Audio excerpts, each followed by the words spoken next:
As you enter this sanctuary, and at any point during the service, you may write your joys and sorrows in our book, light a candle, place a stone in the water.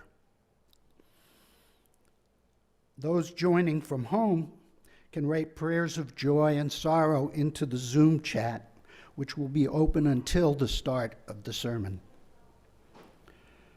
And during the week, anyone can go to the pastoral chair portal on our website to let our ministers know if you need some support. We gather in worship to find meaning and live more deeply. Worship creates connections within, among, and beyond us, calling us to our better selves, calling us to live with wisdom and compassion. Whoever you are, whomever you love, whatever your image of the holy, we're glad you're here.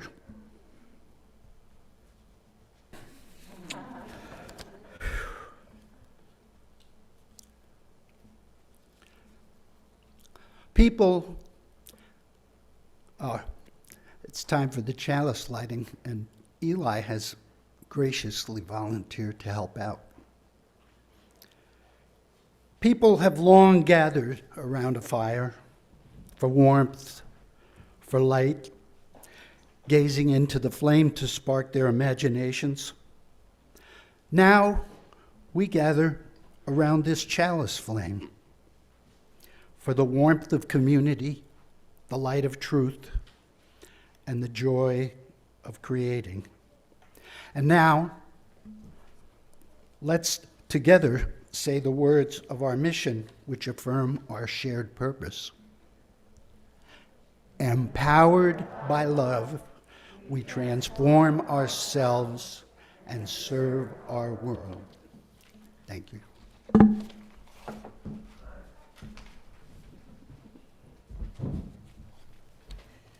Good Sunday morning, everyone.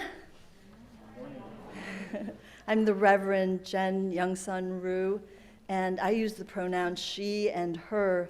If you're new to our community, you may have noticed that we introduce ourselves by naming our preferred pronouns and by remembering and using those pronouns with one another. This is one of the ways that we nurture inclusion and respect and honor the dignity of every person's unique identity. Well, it is the 4th of July in the year 2022. How are you all feeling today? Yeah. So while many of us definitely did celebrate the fact that Justice Ketanji Brown Jackson was sworn in this week,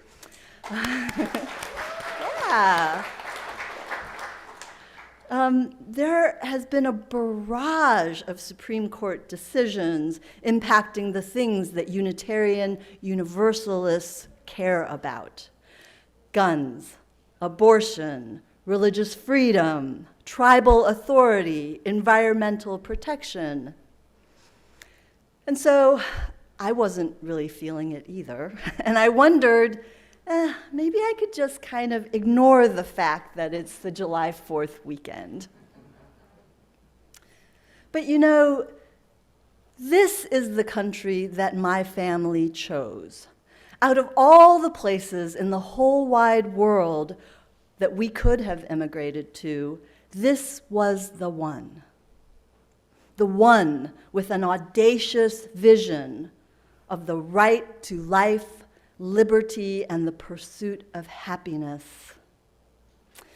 So, despite our many failures, missteps, and brokenness, come, let us find the constant good.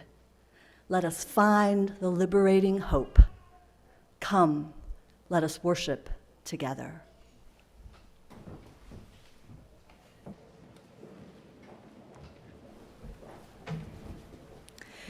Dear friends, we have new teachers. I want to introduce to this community Indigo Alexander and Megan Wagner. They're going to introduce themselves with just a short sentence or two. Welcome to this church. Welcome to our community.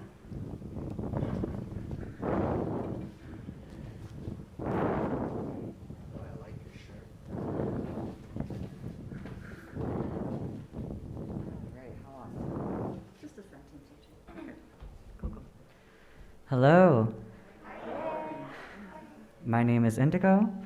I use the pronouns they and them, and I'm so honored to be here with all of you.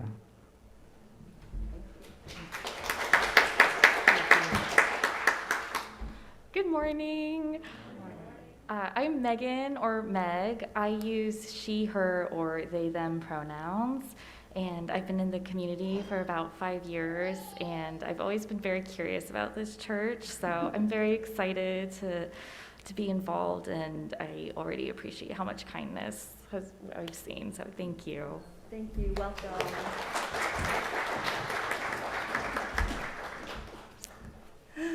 So I have a story for you to tell today, and I think that you probably have heard it because it's an old favorite. So as all good stories start, once upon a time, in a land far, far away, there was an ordinary person living an ordinary life, an ordinary, beautiful life of simple habits. Rising with the sun, greeting the day with a smile and a word of thanks, making the bed, getting dressed, going outside to fetch water. This person had been using the same method of getting their water for many, many years. And so this included finding a long, straight tree branch, and on both ends, they attached a jug, a pot, to each end. Now, one of those pots was perfect, still in mint condition, as whole as the day it was made. The other one, though, had seen some rough days, and it had developed a crack in the side. At the end of a long walk back from the stream to their house, the cracked pot was always only half full, while the other pot remained full of water. The perfect pot was proud of its accomplishments, proud that it could always deliver a full portion of water. The cracked pot was ashamed of its imperfection and sad that it couldn't do what all the other pots could do, and it felt grief because just a year ago it used to be able to hold a full portion of water. After feeling shame and sadness day after day, the cracked pot finally decided, I should share my feelings. And so, one day, by the fresh flowing stream, the cracked pot said to the person, I am ashamed of myself, and I want to apologize to you. Why, said the person, what could you be sorry for? Well, I have only been able to deliver half of my portion because of this crack in my side, and it causes the water to leak out on the way back to your house. Because of my flaws, you have to do extra work, and all that water is wasted.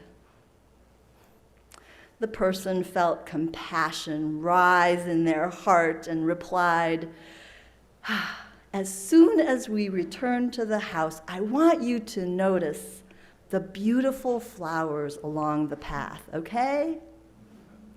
And indeed, as they went up the hill from the stream, the cracked pot looked around and noticed that the sun was warm and was beating down on these beautiful wildflowers on the side of the path. And it cheered the pot up some. But at the end of the trail, it still felt sad because, the water kept leaking out. And it just kept feeling like a failure. And the person, when they got back home, the person said, well, did you notice? Did you notice all the flowers? Did you notice that there were only flowers on the side of the path that you were on, but not on the other side? That's because, dear pot, that crack never bothered me. I saw a possibility in it. So last year, I planted wildflower seeds on your side of the path. And every day when we walked back from the stream, you watered them. And now look at the beauty that you have helped bring into this world. Without you being exactly the way you are, this would not have happened. The end.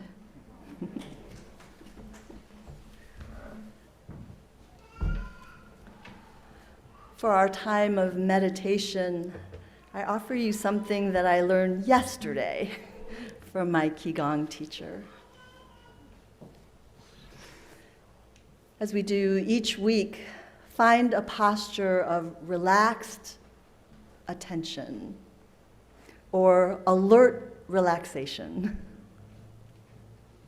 Keep your eyes open a little bit if you are sleepy today and fear that you might fall asleep. And just be easy in this posture. Now bring your focus to the spot between your eyebrows, this spot known as the third eye, the divine eye, Ajna, or the upper dantian. As you focus on that spot, let a small smile form on your face.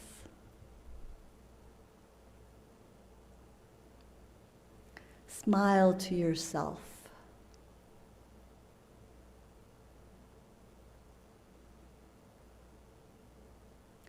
Scan your body. See if you can find a place that needs a little extra love today, and smile into that place.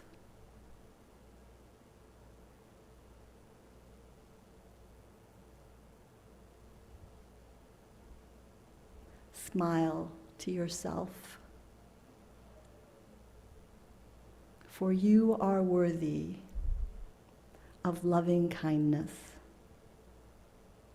And say to yourself, may I be happy, may I be well, may I be at peace.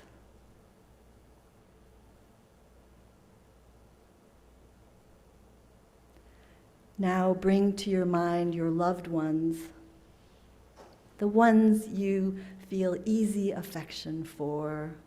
They are easy to smile at. Smile to them and say, may you be happy. May you be well. May you be at peace.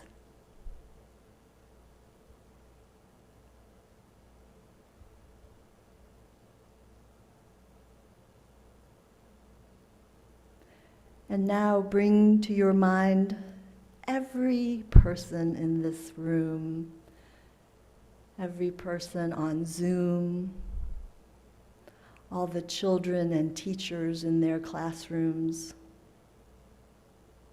This is our community. Whether you know them yet or not, we can send a smile and loving kindness.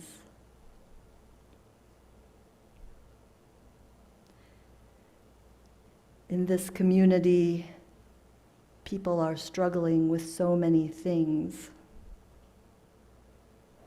If this is you, please know that I and the lay pastoral associates are here for you, and all you have to do is ask. And I know that asking sometimes is the hardest part. Bring to mind all of the people in our community and say to them, may you be happy. May you be well. May you be at peace.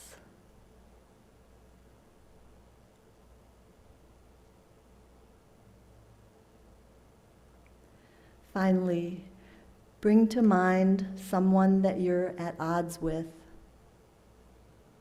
Maybe someone you're angry with. Someone you may even feel hatred toward. There's so much anger these days at injustice. But for your sake, and for the sake of preserving your own dignity, for the sake of your own faith practice, try to say to them, may you be happy. May you be well. May you be at peace. Amen. And blessed be.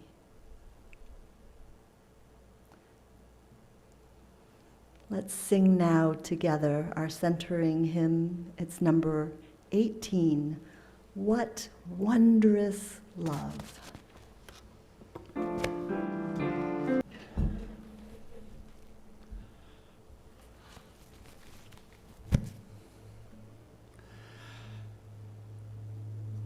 Our reading today is a poem by Nancy Schaffer. Because we spill not only milk, knocking it over with an elbow when we reach to wipe a small face, but also spill seed on soil that we thought was fertile, but isn't, and also spill whole lives and only later see in fading light how much is gone, and we hadn't intended it. Because we tear not only cloth, thinking to find a true edge, and instead making a hole, but also tear friendships as we grow, and also mountainsides, because we are so many, and we want to live right where the black oaks lived, once, very quietly and still.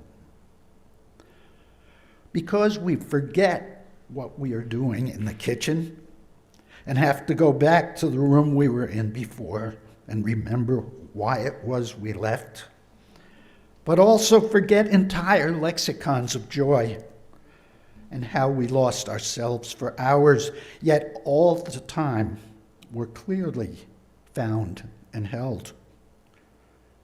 And also because we forget the hungry not at our table. Because we weep not only at jade plants caught in freeze and precious papers left in the rain, but also at legs that no longer walk or never did, although from the outside they look like most others. And also weep at words once said as though they might be rearranged, but which once loose refuse to return. And we are helpless because we are imperfect and love so deeply, we will never have enough days. We need the gift of starting over, beginning again, just this constant good, this saving hope. The Liberty Bell. Has anybody ever seen it? Yeah, quite a lot of you. The Liberty Bell was first forged in London, fulfilling an order placed by the Pennsylvania Assembly. It arrived in 1752, but when they did their first test of the clapper, the bell cracked. They melted it down, recast it, tried again, and again it failed. They melted it down again, recast it, and it was okay. It never actually sounded quite right, and hairline cracks developed and expanded over the next 100 years. They did their best to prevent further damage, but eventually the final expansion of that crack silenced the bell for good in 1846. The newspaper story from that day describes the event like this. The old Independence bell rang its last clear note on Monday last in honor of the birthday of Washington, and now hangs in the great city steeple, irreparably cracked and dumb. It had been cracked before, but was set in order of that day by having the edges of the fracture filed so as not to vibrate against each other. It gave out clear notes, loud, and appeared to be in excellent condition until noon, when it received a sort of compound fracture in a zigzag direction on one of its sides, which put it completely out of tune and left it a mere wreck of what it was. This bell was intended to be a symbol for this brand new nation. Inscribed in the bell is a passage from the Hebrew text: "Proclaim liberty throughout the land unto all the inhabitants thereof." I'm going to make a little sidebar here, a little non sequitur maybe. So that passage comes from Leviticus chapter 25, verse 10, but it's really just a piece of the fuller message of that section. The beginning of it says, "Consecrate the 50th year and proclaim liberty throughout the land to all its inhabitants." This refers to an economic practice of the ancient Israelites, where every 50 years, all debts were forgiven. All leased lands returned to their original owners, and all slaves and bonded servants to be freed. Every 50 years, whatever structures of wealth and power and inequity had built up during that time were to be dismantled. Okay, back to the bell.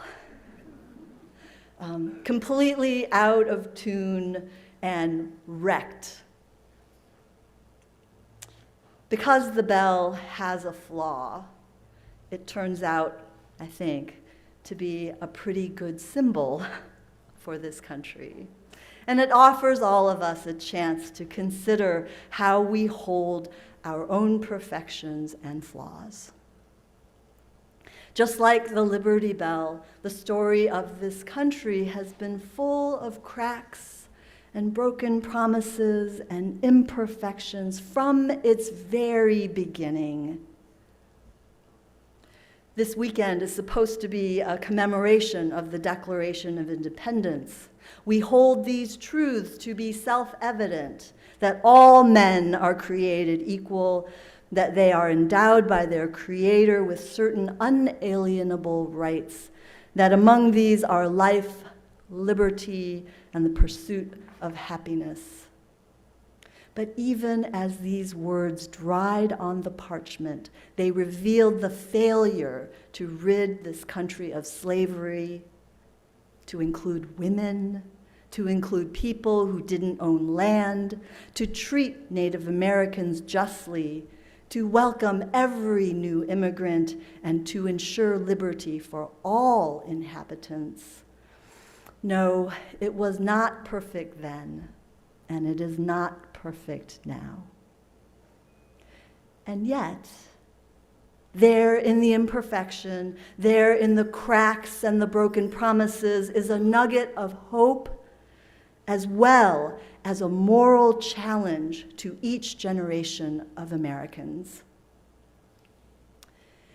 In the 1830s, this bell that had been hanging at the State Assembly House in Philadelphia for nearly 80 years, its crack, grown wider and wider each year, was taken up as a symbol by a group of Boston Unitarians and abolitionists.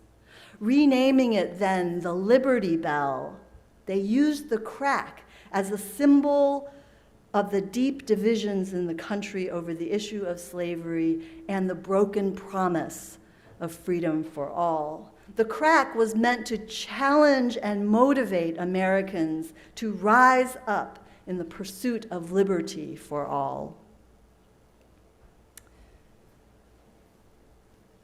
These last few weeks, months, years have been so exhausting for a lot of people. I know that many of you are feeling incredibly fearful and despairing and grief-stricken because of the real harm that is sweeping over communities of color, women, LGBTQIA plus people, indigenous communities, the poor, the earth itself, and all of its creatures. It is our work as people of faith, though, to hold hope in one hand while holding the other in protest and holy rage. I believe that some of the fracture that we're seeing is a sign that the old ways are crumbling. We see desperate attempts by the old guard to clutch to power. And I see a rising generation, young people who are passionate about collective liberation, about radical acceptance of one another's fullness of being. And that includes all of our scars and blemishes and wonkiness. There's a Japanese concept called wabi-sabi. It's kind of hard to translate, so I'm just going to tell you a Zen story about it. According to one legend, a young novice came to a famous Buddhist master who was also a master of the tea ceremony and really wanted to study under this person. And the tea master didn't know this person and wanted to know what kind of human they were. And so he asked him to clean the Zen garden. And the student picked up every twig, every branch, every leaf, and then raked the gravel until it was truly perfect. And looking at his work, he thought, okay, I'm almost ready to present this to the master, the Zen master, but before he did, he took one of the branches of the cherry tree and shook it. Blossoms and twigs and leaves rained down on the gravel. That's wabi-sabi. It's a particular quality of beauty. It's a beauty found in authenticity, earthiness, imperfection. It celebrates cracks and crevices and all the marks that time and weather, mistakes, and loving use leave behind. I would definitely call some parts of Eugene wabi-sabi. And that's one of the reasons I love living here. You can find it at flea markets rather than at Macy's. It's hiding in a dusty, web-covered corner of your grandparents' attic. It's the scruffy front lawn, not the manicured chem lawn. It's a wood carving that's not quite symmetrical. It's a rough clay bowl that has a little dent on the rim from the potter's finger.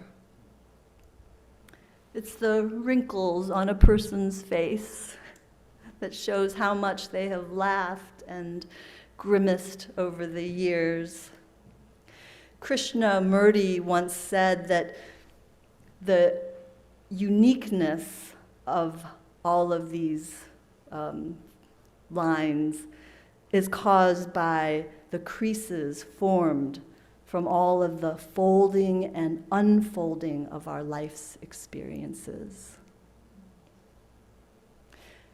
Now, wabi-sabi can also describe an attitude toward one's life. It's a graceful acceptance of the imperfect and the unconventional. Wabi-sabi would never, ever call anyone an abomination.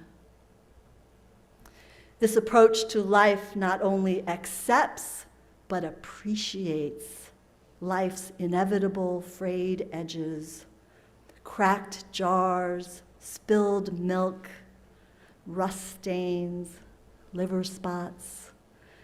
Some of our scars and dents and holes are easier to see than others. And sometimes we try really, really hard to cover up all of those cracks in our lives. We've lost our jobs. Our relationship is crumbling. We don't feel like we belong anywhere. We're drinking again. We can't pay our bills. We're scared about getting older. We feel like we're failing our children. Too often, we don't want to show those parts of ourselves to anyone. How did we learn to have so much shame about our cracks? Who taught us that we needed to be perfect? You know, the root word, or the root of the word perfection, means finished. Through. Completely done. If you were actually perfect, if life were actually perfect, then it would be finished. There would be no need to go on, no need for another day, no need for another dawn. But we aren't finished, thank goodness, and the world is not finished either. And so, as long as we have breath, we are not finished.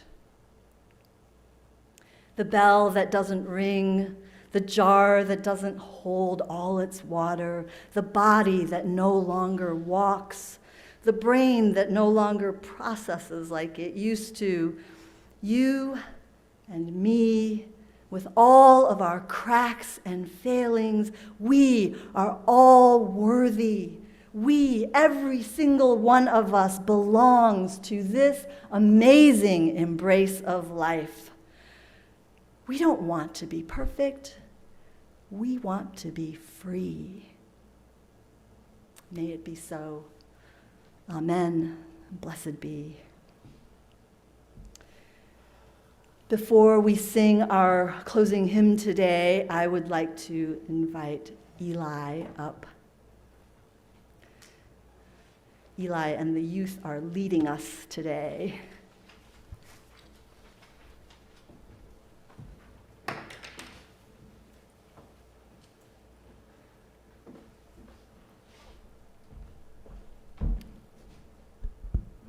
Thank you. As some of you may have heard, the Supreme Court has overturned Roe versus Wade. Today, outside the church, I'm hosting a peaceful protest against this.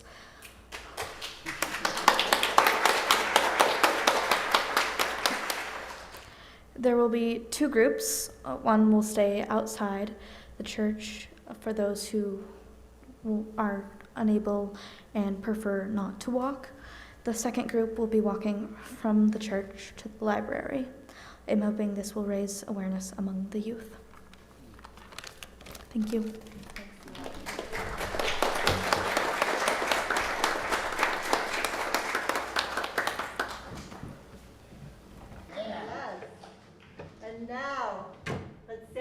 Together, the words of our chalice extinguishing. We extinguish this flame, but not the light of truth, the warmth of community, or the fire of commitment. These we carry in our hearts until we are together again. And now here, if you have found freedom, take it with you into this world. If you have found comfort, go and share it with others. If you have dreamed dreams, help one another that they may come true. And if you have known love here, give some back to a hurt and bruised world. Go in peace, my friends. Go in love.